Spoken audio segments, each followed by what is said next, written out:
বিসমিল্লাহির রহমানির রহিম। Dear learners, আসসালামু আলাইকুম। আমরা আজকে আলোচনা করব অ্যাডজেক্টিভের ৩ নম্বর পার্ট নিয়ে।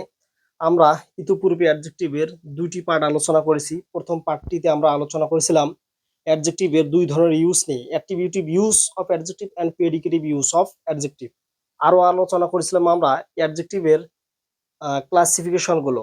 অ্যাডজেক্টিভের ক্লাসিফিকেশনে আমরা ৪ ধরনের ক্লাসিফিকেশন পাইছিলাম।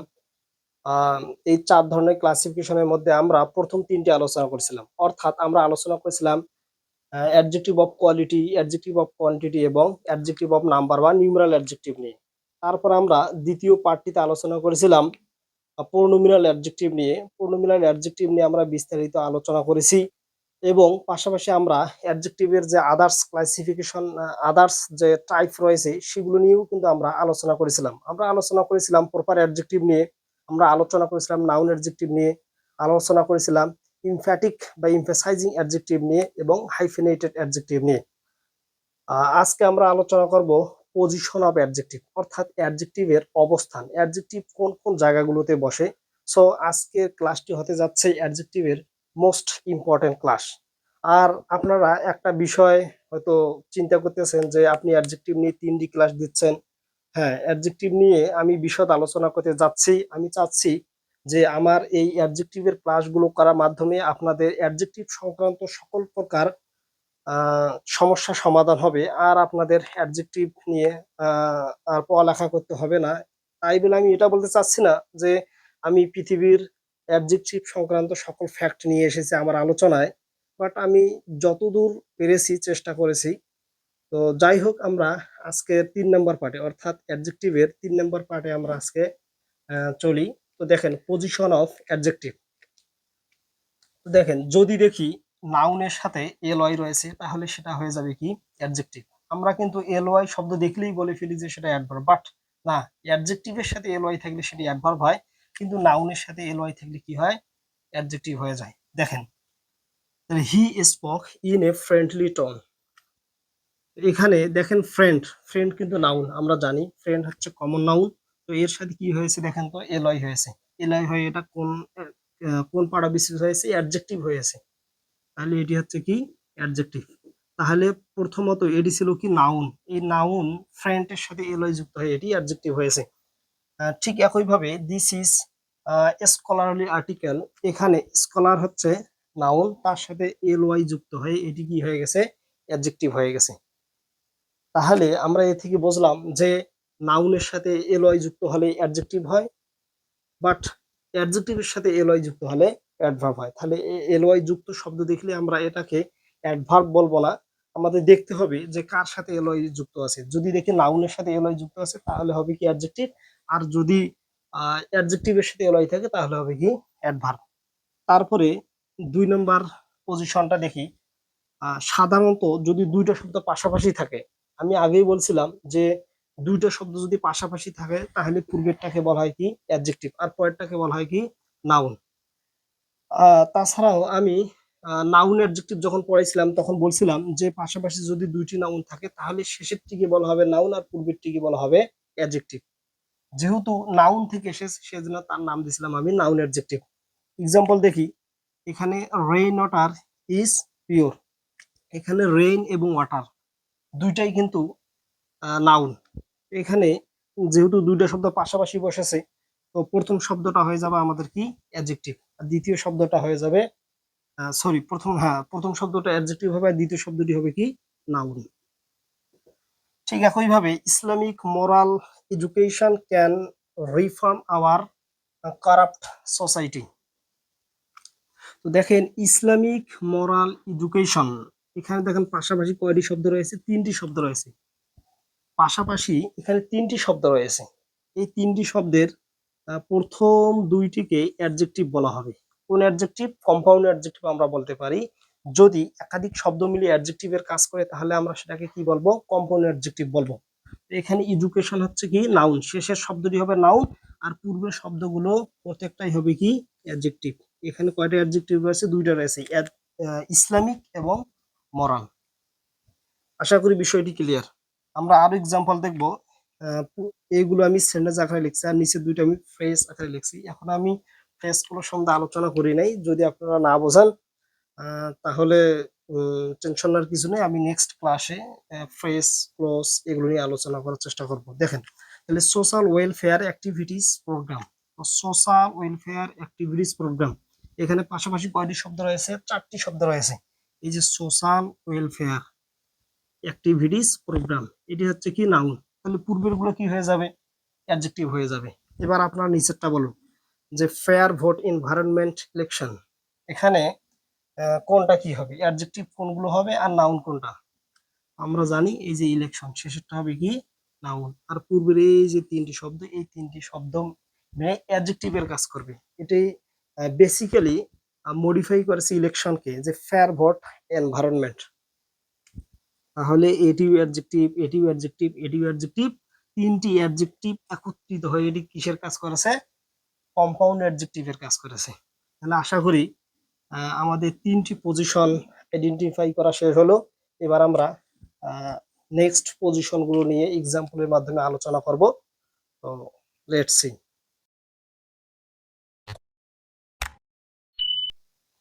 এবার আমরা বাকি 2টি পজিশন নিয়ে আলোচনা করব। তো প্রিপজিশন বা ডিটারমিনারের পরে যদি একটি শব্দ থাকে তাহলে আমরা জানি সেটি নাউন হয়। আমি নাউনের আলোচনায় সেটি আলোচনা করে এসেছি।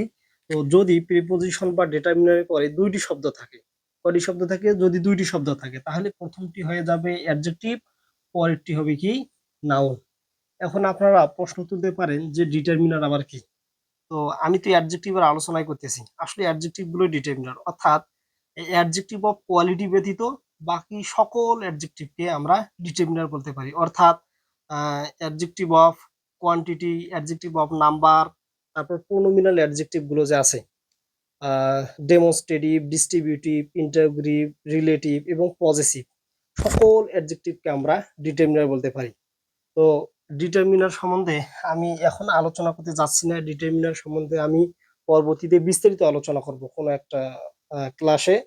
তো তারপরেও আপনাদের সুবিধার্থে আমি ডিটারমিনারের ছকটি দিচ্ছি, আপনারা স্ক্রিনশট দিয়ে নেন, একটু দেখেন।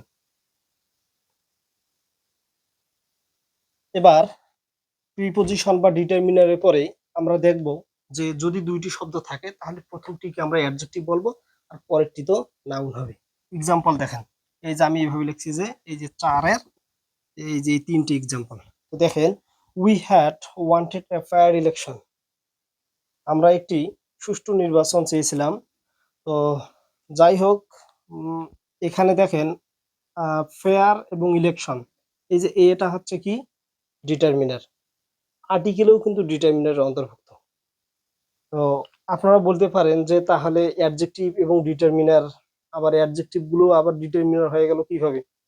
তো সকল ডিটারমিনারই হবে অ্যাডজেক্টিভ, আবার সকল অ্যাডজেক্টিভ, অ্যাডজেক্টিভ অফ কোয়ালিটি ব্যতীত সকল অ্যাডজেক্টিভ হবে কি ডিটারমিনার। যদি আমাদের অপশনে, যদি আমাদের অপশনে অ্যাডজেক্টিভও থাকে এবং ডিটারমিনারও থাকে তাহলে আমরা ডিটারমিনার দেখাবো, আর যদি আমাদের অপশনে ডিটারমিনার না থাকে তাহলে এটি অটোমেটিক্যালি অ্যাডজেক্টিভ হয়ে যাবে। এগুলো নিয়ে আমি পরবর্তীতে বিশদ আলোচনা করব। আপাতত আপনারা জেনে নেন যে ডিটারমিনার কোনগুলো। তো আর্টিকেল থেকে, আর্টিকেল, তারপরে অ্যাডজেক্টিভ অফ কোয়ালিটি ব্যতীত সকল অ্যাডজেক্টিভকে কি বলা হয়? ডিটারমিনার বলা হয়। তাহলে এখানে এ হচ্ছে কি ডিটারমিনার। ডিটারমিনারের পরে এখানে কয়টি শব্দ রয়েছে? 2টি শব্দ রয়েছে, ফেয়ার এবং ইলেকশন। তাহলে এই ফেয়ারটা কি হয়ে যাবে? অ্যাডজেক্টিভ, আর এই ইলেকশন, ইলেকশন হচ্ছে কি নাউন। আর একটা সেন্টেন্স দেখি, that central office lock remains tightly. তো দেখেন দ্যাট সেন্ট্রাল অফিস, তো দ্যাটটা হচ্ছে কি ডিটারমিনার। ডেমনস্ট্রেটিভ অ্যাডজেক্টিভ আমরা পড়েছিলাম, তো ডেমনস্ট্রেটিভ অ্যাডজেক্টিভ ডিটারমিনারের অন্তর্ভুক্ত, অতএব দ্যাট হচ্ছে কি ডিটারমিনার।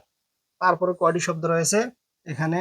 এই যে দেখেন 3টি শব্দ রয়েছে পরপর, আমরা 2টি শব্দ দেখলাম। আর যদি 3টি শব্দ থাকে তাহলে এই 3টি এর মধ্যে এই 2টি, এই প্রথম 2টি একত্রে কি হয়ে যাবে? অ্যাডজেক্টিভ হয়ে যাবে, আর শেষটি হবে কি নাউন। তারপর আর একটা এক্সাম্পল দেখি, যে মাই credit card number leaked accidentally. তো দেখেন মাই হচ্ছে কি পজেসিভ অ্যাডজেক্টিভ, তো পজেসিভ অ্যাডজেক্টিভও তো ডিটারমিনারের অন্তর্ভুক্ত। তাহলে দেখেন তারপর কয়টি শব্দ রয়েছে? 1 2 3 4, এই 4টি শব্দ রয়েছে। সরি, এটি হচ্ছে ভার্ব। তাহলে এখানে কয়টি শব্দ রয়েছে? পরপর 3টি শব্দ রয়েছে। এই 3টি শব্দের এই যে এই দুইটি হবে কি অ্যাডজেক্টিভ, আর এটি হবে কি নাউন। এভাবে 3টা 4টা 5টা শব্দ যাই থাকুক শেষটা নাউন হবে এবং পূর্বের সবগুলো কি হয়ে যাবে? অ্যাডজেক্টিভ হয়ে যাবে। আশা করি বিষয়টি ক্লিয়ার। এবার 5 নম্বরে লিঙ্কিং ভার্বের পরে যদি একটা ওয়ার্ড থাকে তাহলে সেটা কি হয়ে যাবে? অ্যাডজেক্টিভ হয়ে যাবে। তবে যদি দেখি ওই লিঙ্কিং ভার্বের পরে আর্টিকেল রয়েছে, আর্টিকেল যদি থাকে তাহলে এই ওয়ার্ডটি আর অ্যাডজেক্টিভ না, এটি হয়ে যাবে কি নাউন। ওটাই বলছি যে লিঙ্কিং ভার্বের পরে একটি ওয়ার্ড থাকবে, এই ওয়ার্ডের পূর্বে যদি আর্টিকেল আসে তখন এই ওয়ার্ডটি হয়ে যাবে কি নাউন। আর যদি আর্টিকেল না আসে তাহলে ওয়ার্ডটি হবে কি অ্যাডজেক্টিভ। এক্সাম্পল দেখি, হি ইজ ফুলিশ। এখানে ইজ হচ্ছে কি লিঙ্কিং ভার্ব। এখন আপনারা বলতে পারেন যে লিঙ্কিং ভার্ব কোনগুলো? এই যে দেখুন, appear, grow, feel, look, seem, smell, taste, become এবং বি ভার্ব গুলো। বি ভার্ব হচ্ছে am, is, are, was, were, be, been, being, এই 8টি। Am, is, are, was, were, be, been, being এবং appear, grow, feel, look, seem, smell, taste, become, এগুলো হচ্ছে linking verb. তো এরা যদি থাকে, এদের পরে যদি একটা শব্দ থাকে তাহলে সেটা হয়ে যাবে কি অ্যাডজেক্টিভ। আর যদি তাদের পূর্বে আর্টিকেল এসে যায় তাহলে ওরা অ্যাডজেক্টিভ না, হয়ে যাবে কি নাউন। দেখেন, হি ইজ আ ফুলিশ। এই যে তা ফুলিশের পূর্বে এখানে আর্টিকেল এ এসে গেছে, এখানে ছিল না কিন্তু। তারপর দেখেন হি ইজ প্যাশেন্ট। এখানে হি ইজ প্যাশেন্ট, এখানে ইজ লিঙ্কিং ভার্ব, এরপরে সরাসরি একটা ওয়ার্ড এসে গেছে, মানে এটি হবে কি অ্যাডজেক্টিভ। এটি হবে কি অ্যাডজেক্টিভ। এবার দেখেন হি ইজ আ প্যাশেন্ট, এখানে এ রয়েছে তার পূর্বে, এই প্যাশেন্টের পূর্বে, অতএব এখন এটি কি নাউন। আশা করি বিষয়টি ক্লিয়ার। পজিশন অফ অ্যাডজেক্টিভ, যদি একাধিক অ্যাডজেক্টিভ পাশাপাশি থাকে তাহলে তাদের সিকোয়েন্সটা কিরকম হয়। তো এর জন্য আমরা সংক্ষেপে খেয়াল রাখবো ওসাসকম, অর্থাৎ opinion, size, age, shape, colour, origin, material and purposes. দেখেন অপিনিয়ন বলতে কি বোঝায়? যদি দেখি কোনো কিছুর গুণ বর্ণনা করতেছে, সেটা ব্যাড কিংবা গুড হতে পারে, যে good, bad, stupid, beautiful, famous, lovely, ugly, etcetera, এরকম হতে পারে। এগুলো হচ্ছে কি অপিনিয়ন, ওই বিষয়টি সম্বন্ধে মন্তব্য করতেছে যে কি রকম। তো এবার আমরা দ্বিতীয়ত আমরা নিয়ে আসবো সাইজকে। তো size big, small, tall, short, tiny, huge, আমরা এরকম বলতে পারি। মিডিয়াম, শর্ট, তারপর age, old, new, adult, young, youthful, teenage, ancient, etcetera. তারপর শেপ। তো সাইজ এবং শেপের মধ্যে কিন্তু পার্থক্য আছে। সাইজ বলতে বোঝায় আকার, যে এই যে দেখেন এই বিগ, স্মল, টল। আর শেপ বলতে বোঝায় গড়ন, কোনো কিছুর আকৃতি। যেমন এই যে স্কোয়ার, রাউন্ড, ট্রায়াঙ্গেল, ওভাল, তারপরে সার্কেল, ফ্ল্যাট, কার্ভ, এটসেট্রা, এগুলো মূলত আকৃতি বোঝায় কিরকম। আর কালার, তো white, black, blue, red, yellow, green, purple, pink, etcetera. আর অরিজিন বা nationality, Bangladeshi, Japanese, Chinese, Pakistani, American, French, etcetera, এরকম অরিজিনিটি বোঝাবে। তারপরে ম্যাটেরিয়ালকে প্রাধান্য দিতে হবে, দ্যাট মিনস পদার্থ। তো আয়রন, উড, এই যে marker, boat, soil, phone, etcetera. তারপরে আমাদের পারপোজেস অর্থাৎ উদ্দেশ্য। তো উদ্দেশ্য বলতে এই যে দেখেন শপিং ব্যাগ, এখানে ব্যাগ বলা হয় নাই, এখানে বলা হয়েছে শপিং ব্যাগ, অর্থাৎ শপিং করার উদ্দেশ্যে যে ব্যাগ সেটাকে বোঝানো হয়েছে, এটাকে প্রাধান্য দিতে হবে। তারপর রিডিং ল্যাম্প, অর্থাৎ পড়ার জন্য যে ল্যাম্প ব্যবহার করা হয় সেটাকে বোঝানো হয়েছে। যদি শুধু ল্যাম্প ব্যবহার করা হইতো তাহলে সেটি ম্যাটেরিয়াল হইতো, পদার্থ হইতো। যেহেতু এখানে উদ্দেশ্য হচ্ছে কি পড়া, অতএব পড়ার উদ্দেশ্যে ল্যাম্প মানে হচ্ছে এখানে পারপোজ বোঝাইছে আসলে অ্যাকচুয়ালি। তারপর ওয়াটার বোতল, ডিনার টেবিল, তারপর হচ্ছে কি রাইটিং বোর্ড, এটসেট্রা, এগুলো কি হবে মূলত পারপোজ। তাহলে আমাদের কিভাবে সাজাতে হবে অ্যাডজেক্টিভ গুলো? আগে আমাদের প্রাধান্য দিতে হবে অপিনিয়ন গুলোকে, গুড ব্যাড এগুলোকে। দ্বিতীয়ত সাইজ, তারপর এজ, তারপর শেপ, কালার, তারপর অরিজিন, ম্যাটেরিয়াল, পারপোজ। এগুলো একটু খেয়াল রাখতে একটু কষ্ট হবে, সেজন্য আপনারা সহজে এটা খেয়াল রাখবেন যে অসাসকম, অর্থাৎ origin, opinion, size, age, shape, colour, origin, material and purposes. আশা করি বিষয়টি ক্লিয়ার। এখন আমরা এক্সাম্পলের মাধ্যমে বিষয়টি দেখার চেষ্টা করব। আমরা শুধু এতক্ষণ এই বিষয়টি নিয়ে আলোচনা করলাম। তো ভার্বালি এখন আমরা এটার মেথড দেখব। দেখেন, she is talking A black small plastic bag. এখানে দেখেন পাশাপাশি তিনটি অ্যাডজেক্টিভ রয়েছে, আর এটি নাউন। আমি বলছিলাম যে শেষেরটি নাউন হবে আর পূর্বের গুলো হবে কি অ্যাডজেক্টিভ। তো এরকম যদি থাকে তাহলে সেন্টেন্সটি আমাদের কিভাবে লিখতে হবে? দেখেন, প্রথমত আমাদের প্রাধান্য দিতে হবে কি অপিনিয়ন। আগে দেখি এখানে কি আছে, এটা ব্ল্যাক মানে কালার আছে। তারপরে স্মল এটা সাইজ এবং প্লাস্টিক এটি ম্যাটেরিয়াল। তাহলে আমাদের প্রথমে বসাতে হবে কি সাইজ। দেখেন এই যে সাইজ রয়েছে। তারপরে আমাদের বসাতে হবে কি কালার। এখানে কালার কি এই যে দেখেন কালার। তারপরে আমাদের প্লাস্টিক হচ্ছে কি ম্যাটেরিয়াল। এটাকে আমাদের প্রাধান্য দিতে হবে। তাহলে আমরা কিভাবে সাজাবো? তাহলে SCM এই সিকোয়েন্সটা আমাদের মেনটেন করতে হবে। প্রথমে সাইজ দিতে হবে। তাহলে কি লিখতে হবে? She is taking a. তাহলে প্রথমে আমাদের কি দিতে হবে? সাইজ দিতে হবে। তাহলে কি হবে? এই যে স্মল। তারপর আমাদের কি দিতে হবে? Colour. Small black plastic bag. এই যে এইভাবে লিখলে আমাদের সেন্টেন্সটা তখন কারেক্ট। তারপর আমরা আর একটা এক্সাম্পল দেখব। আমরা আরো দুইটি এক্সাম্পল দেখব। এই এক্সাম্পল দুটো মূলত আপনাদের জন্য। আপনারা এই দুটো করে দেখাবেন, আমি শুধু হেল্প করবো আপনাদের। দেখি আপনারা পারেন কিনা। আমরা সেন্টেন্স দুটো দেখি। I bought a leather brown beautiful jacket. এখানে লেদার ব্রাউন বিউটিফুল তিনটি অ্যাডজেক্টিভ রয়েছে পাশাপাশি, আর জ্যাকেট হচ্ছে কি নাও। তাহলে আমাদের এই সাজানোর সিকোয়েন্সটা কি ঠিক আছে? আপনারা একটু লক্ষ্য করুন তো। তো প্রথমে লেদার আছে, লেদার আমাদের ম্যাটেরিয়াল। তারপর ব্রাউন এটি কালার বুঝিয়েছে। তারপরে বিউটিফুল এটি আমাদের ওপিনিয়ন। তাহলে আমাদের সাজানোর নিয়ম হচ্ছে আগে ওপিনিয়ন দিতে হবে। এই যে দেখেন ওপিনিয়ন। তাহলে আমরা এটা 1 নম্বরে দিব। তো দ্বিতীয়ত আমাদের কালার দিতে হবে।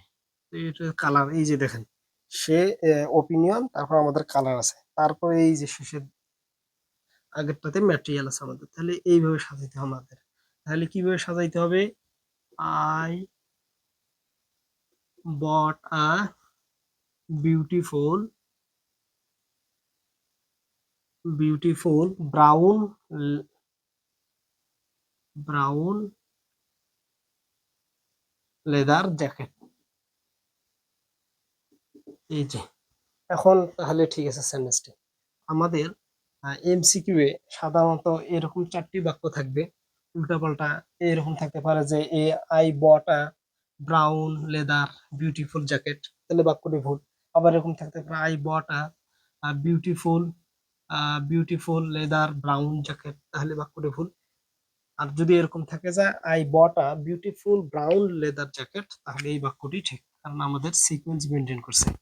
তারপরে আরো একটি এক্সাম্পল রয়েছে, এটা আপনাদের করতে হবে, আমি হেল্প করব।